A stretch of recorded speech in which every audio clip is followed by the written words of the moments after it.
Hi dears, welcome to Malayali's Talks. Hi dears, welcome back to my channel. Calicut University first semester BCom and BBA കാരുടെ second language മലയാളത്തിലെ important ആയിട്ട് നിങ്ങൾക്ക് എക്സാമിന് ചോദിക്കാൻ സാധ്യതയുള്ള കുറച്ച് പോർഷൻസ് പറഞ്ഞു തരുന്നതിന് വേണ്ടിയിട്ടാണ് ഇന്നത്തെ ക്ലാസ് എന്ന് പറയുന്നത്. അതുപോലെ ഇമ്പോർട്ടൻ്റ് ആയിട്ട് നിങ്ങൾക്ക് ചോദിക്കാൻ സാധ്യതയുള്ള കുറച്ച് ക്വസ്റ്റ്യൻസ് കൂടി ഞാൻ ഇതിൽ ഉൾപ്പെടുത്തിയിട്ടുണ്ട്. ഈ വീഡിയോ നിങ്ങൾ ആരും സ്കിപ്പ് ചെയ്യരുത്, വളരെ ഇമ്പോർട്ടൻ്റ് ആണ്. ഈ പറഞ്ഞ പോർഷൻസ് നിന്ന് എന്തായാലും നിങ്ങൾക്ക് ക്വസ്റ്റ്യൻസ് പ്രതീക്ഷിച്ചോളൂ. ഓക്കെ, അപ്പോൾ എല്ലാവരും ക്ലാസ് കേൾക്കുന്നതിന് മുമ്പ് ചാനലൊന്ന് സബ്സ്ക്രൈബ് ചെയ്യുക, അതിനുശേഷം ക്ലാസ്സുകൾ കേൾക്കുക. പിന്നെ ഇതിൻ്റെ നോട്ട്സ് എല്ലാം ടെലഗ്രാം ചാനലിൽ അപ്ലോഡ് ചെയ്തിട്ടുണ്ട്. എല്ലാ ക്ലാസ്സുകളുടെയും വീഡിയോയും ഞാൻ എടുത്തിട്ടുണ്ട്. അതിൻ്റെയൊക്കെ പ്ലേലിസ്റ്റിൻ്റെ ലിങ്കും അതുപോലെ തന്നെ നോട്ട്സ് അപ്ലോഡ് ചെയ്തിട്ടുള്ള ടെലഗ്രാം ചാനലിൻ്റെ ലിങ്കും ഡിസ്ക്രിപ്ഷനിൽ കൊടുക്കാം. ആദ്യം നമ്മൾ പഠിച്ചത് ആത്മകഥയായിരുന്നു, എന്നെ പാണൻ എന്ന് വിളിക്കരുത്.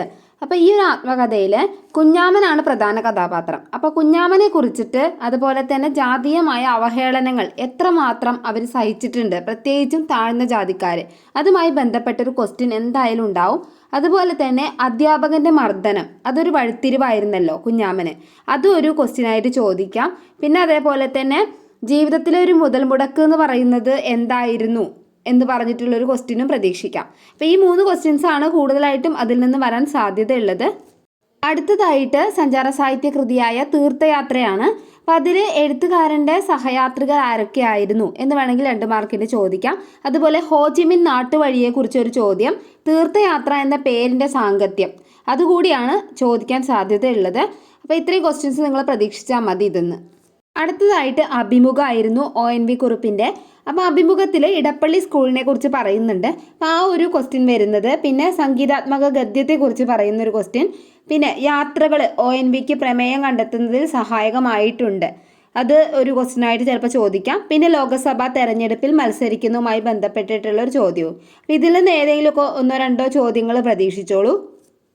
അടുത്ത ജീവിതാഖ്യാനായിരുന്നു സഹകാരിയായി പ്രവേശം, പന്ന്യന്നൂർ ബാസിയുടെ. അപ്പോൾ അതിൽ വാഗ്ഭടാനന്ദ ഗുരുവിനെ കുറിച്ച് പറയുന്നുണ്ട്. അപ്പോൾ ആ ഒരു ഭാഗം മനസ്സിലാക്കി വെക്കുക, അതായത് ആ ഗുരുവിനെ കുറിച്ചുള്ള കാര്യങ്ങൾ.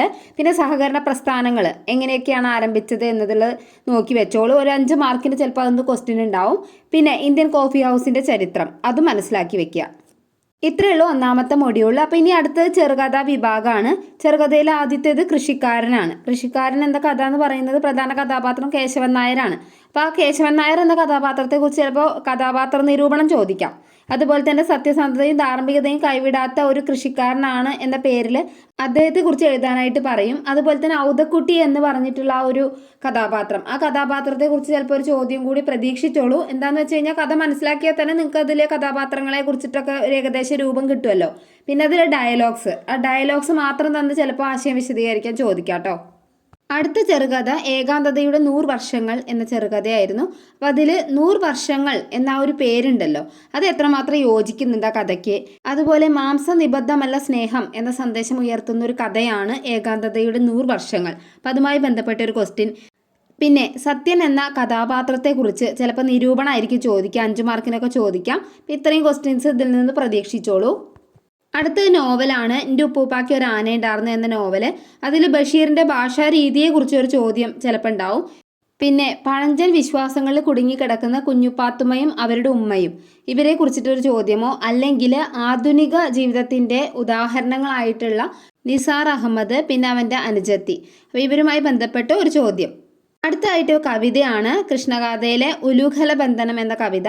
ആ കവിതയിൽ കൃഷ്ണഗാഥ എഴുതിയത് ആരാണ്, അതുപോലെ തന്നെ കൃഷ്ണഗാഥയിലെ വൃത്തം എന്നീ കാര്യങ്ങൾ ചിലപ്പോൾ ചോദിക്കാം. അതുപോലെ തന്നെ കാലൻ്റെ ആലയം കണ്ട വരികളുണ്ടല്ലോ, ആ ഒരു ഭാഗം. പിന്നെ കോലുകൊണ്ടേ ഇനി ചോദിക്കുള്ളൂ എന്നീ വരികൾ. പിന്നെ അതുപോലെ വാമുറുക്കേണമൻ പൈതലേ എന്ന് പറഞ്ഞിട്ടുള്ള ആ ഒരു സന്ദർഭം.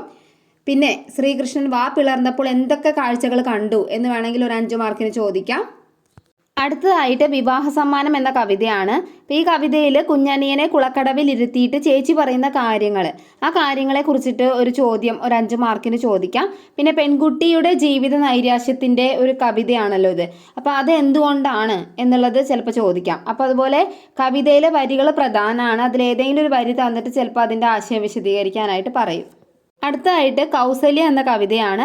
ആ കവിതയിൽ കൗസല്യയെ അമ്മയെ പോലെ കാണുന്ന ആ ഒരു വരികളുണ്ടല്ലോ, അപ്പം അത്. പിന്നെ കൈകേയിയോട് കൗസല്യയ്ക്ക് തോന്നുന്ന വികാരം എന്താണ്, അങ്ങനെയുള്ള കാര്യങ്ങളൊക്കെയാണ് ചോദിക്കുക. അടുത്തതായിട്ട് മത്സ്യഗന്ധി എന്ന നാടകമാണ്. അപ്പോൾ ഈ നാടകം എന്ന് പറയുന്നത് മത്സ്യത്തൊഴിലാളികളുടെ ജീവിതമാണ് പ്രതിപാദിപ്പിക്കുന്നത്. അപ്പോൾ അതുമായി ബന്ധപ്പെട്ടൊരു ക്വസ്റ്റ്യൻ എന്തായാലും ഉണ്ടാവും. പിന്നെ സ്ത്രീ നാടകവേദിയെ കുറിച്ചിട്ട് ഇത്രയും കാര്യങ്ങൾ നോക്കി വെച്ചാൽ മതി. അടുത്തത് അന്നയും റസൂലും എന്ന സിനിമയാണ്. അപ്പോൾ ഈ സിനിമയിൽ ജാതിമത വ്യത്യാസങ്ങളെക്കുറിച്ച് എടുത്ത് പറയുന്നുണ്ട്. അതായത് സിനിമയിൽ അന്ന എന്ന കഥാപാത്രത്തിൻ്റെ ആ ഒരു സ്വഭാവ രൂപീകരണത്തിൽ മതം എത്രമാത്രം പങ്കുവഹിച്ചിട്ടുണ്ട് എന്നിങ്ങനെയുള്ള ക്വസ്റ്റ്യൻസ്. പിന്നെ കൊച്ചി നഗരത്തിനെ ഒരുപാട് എടുത്തു കാണിക്കുന്ന ഒരു സിനിമ കൂടിയാണ്. അപ്പോൾ അതുമായി ബന്ധപ്പെട്ട് ഒരു ക്വസ്റ്റ്യൻ പ്രതീക്ഷിച്ചോളൂ. അടുത്തായിട്ട് ചലച്ചിത്ര ഗാനങ്ങളാണ്. ചലച്ചിത്ര ഗാനങ്ങളിൽ ഓരോ ഗാനങ്ങളും ഏത് സിനിമയിൽ നിന്നുള്ളതാണ്, അതിലെ രാഗം ഏതാണ്, ആരാണ് പാടിയത്, ആരാണ് ഈണമിട്ടത് എന്നീ കാര്യങ്ങളൊക്കെ നന്നായി മനസ്സിലാക്കി വെക്കുക. അതുപോലെ ചില ഗാനങ്ങൾക്ക് ചില അർത്ഥങ്ങളുണ്ട്, ആ അർത്ഥങ്ങൾ കൂടി നിങ്ങൾ മനസ്സിലാക്കി വെക്കണം. ഓക്കെ, അപ്പോൾ ഇത്രയും നോക്കിയാൽ മതി. പിന്നെ അതിൽ ലോല ലോല എന്ന് തുടങ്ങുന്ന ഒരു ഗാനം ഉണ്ടല്ലോ, അതിലെ മാപ്പിളപ്പാട്ടിനെ കുറിച്ചാണ് പറയുന്നത്. അപ്പോൾ അതുകൂടി ഒന്ന് മനസ്സിലാക്കി വെച്ചോളൂ. അടുത്തതായിട്ട് നിങ്ങൾക്ക് ചോദിക്കാൻ സാധ്യതയുള്ള എസ്സേ ക്വസ്റ്റ്യൻസ് ഏതൊക്കെ ചാപ്റ്ററിൽ നിന്നാണ് എന്നതാണ്. അന്നയും റസൂലും എന്ന സിനിമയിൽ നിന്ന് എന്തായാലും ഒരു എസ്സേ ഉണ്ടാവും. പിന്നെ നോവല് എൻ്റെ ഉപ്പൂപ്പാക്ക് ഒരു ആന ഉണ്ടായിരുന്നു എന്ന നോവല്, പിന്നെ സഞ്ചാര സാഹിത്യം, തീർത്ഥയാത്ര. അപ്പോൾ ഈ ഒരു 3 ചാപ്റ്റേഴ്സിൽ നിന്നും എന്തായാലും ഒരു 2 ക്വസ്റ്റ്യൻസ് പ്രതീക്ഷിച്ചോളൂ എസ്സേ ആയിട്ട്. പിന്നെ നിങ്ങൾ എപ്പോൾ ക്വസ്റ്റ്യൻ ആൻസർ എഴുതുമ്പോഴും 5 മാർക്കിൻ്റെയൊക്കെ ക്വസ്റ്റ്യൻ ആണെന്നുണ്ടെങ്കിൽ അത് ആരാണ് എഴുതിയത്, ഏത് പാഠഭാഗത്തിലാണെന്നുള്ളത് ഫസ്റ്റത്തെ ഒരു ഇൻട്രൊഡക്ഷനിൽ കൊടുക്കണം. രണ്ടാമത്തെ പാരഗ്രാഫിലാണ് അതിൻ്റെ ആശയം എഴുതി തുടങ്ങേണ്ടത്. അപ്പോൾ ഇത്രയേ ഉള്ളൂ. നിങ്ങളുടെ ഇമ്പോർട്ടൻ്റ് ആയിട്ടുള്ള ടോപ്പിക്സ് ഏതൊക്കെയാണ്, ഏതൊക്കെ ചാപ്റ്റേഴ്സ് ആണെന്ന് ഇപ്പോൾ മനസ്സിലായല്ലോ. അപ്പോൾ ഇതുമായി ബന്ധപ്പെട്ട് എന്തായാലും നിങ്ങൾ സമ്മറി വായിച്ചിട്ട് പോകണം കേട്ടോ, എന്നാലും നിങ്ങൾക്ക് ഇതൊക്കെ എഴുതാൻ പറ്റുള്ളൂ. അപ്പോൾ ഇതൊക്കെയാണ് ഇമ്പോർട്ടൻ്റ് ടോപ്പിക്സ് വരുന്നത്. ഓക്കെ, അപ്പോൾ എല്ലാവരും നന്നായിട്ട് പഠിച്ച് എക്സാം എഴുതുക. എന്തെങ്കിലും ഡൗട്ട് ഉണ്ടെങ്കിൽ കമൻറ്റിലൂടെ ചോദിച്ചോളൂ. എല്ലാവരും അപ്പോൾ ചാനൽ ആദ്യം സപ്പോർട്ട് ചെയ്യണം കേട്ടോ. സപ്പോർട്ട് ചെയ്തിട്ട് ഫ്രണ്ട്സിനൊക്കെ അത് ഷെയർ ചെയ്ത് കൊടുക്കുക. എല്ലാവർക്കും ഉപകാരപ്പെടട്ടെ. Okay, thank you for watching.